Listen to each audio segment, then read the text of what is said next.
La guerre chaude. Les offensives pour faire passer l'Occident pour le grand méchant Satan sont de plus en plus nombreuses, rien ne lui est épargné, son passé colonialiste, le transport d'esclaves que des tribus autochtones capturaient pour avoir la suprématie sur un territoire, le pillage des ressources naturelles qui étaient ignorées de ses habitants, l'exportation du développement économique, politique, scientifique, technologique et moral de la religion, tout n'a pas été parfait, certaines actions sont très regrettables mais il faut les replacer dans le contexte d'il y a 1,2 voire 3 siècles avec ses incompréhensions, peurs, violences, langages inconnus, civilisation sans connaissance historique sérieuse et constater que les pays concernés ont tous accédé à l'indépendance. Beaucoup sont devenus beaucoup plus riches que nous et d'autres ont sombré dans le déclin malgré les infrastructures qui ont été laissées ainsi que l'inventaire des richesses naturelles ou celles mises en place par l'industrie ou l'agroalimentaire.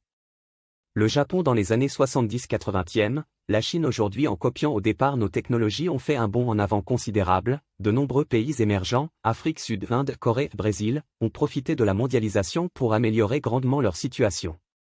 Le résultat c'est qu'au niveau planétaire la pauvreté a fortement régressé en occasionnant de nombreuses difficultés dans les pays occidentaux en cassant le niveau élevé de la production de richesses.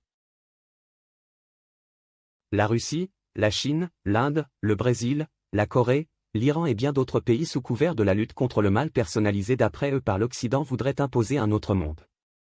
Que propose-t-il?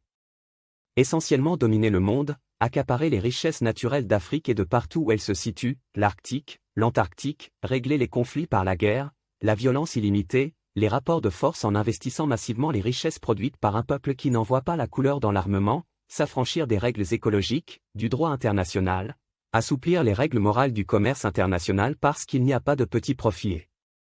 Qu'il faut tirer avantage de toute situation permettant de renforcer sa puissance. Que dire du modèle que tous ces pays proposent à leurs habitants sur les plans politique, social, environnemental, intellectuel, culturel, technologique, scientifique, universel, justice, liberté d'exister et de penser comme on l'entend, de l'information objective.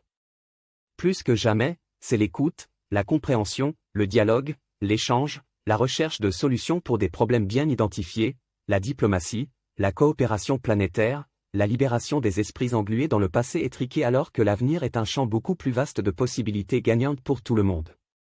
Rejouer le match avec les mêmes ambitions du passé, les règles d'avant-hier simplement inversées par les acteurs, cela ne fait pas du neuf, c'est une régression pour l'humanité qui n'ira pas chercher les idées de demain pour éclairer notre monde qui en a bien besoin.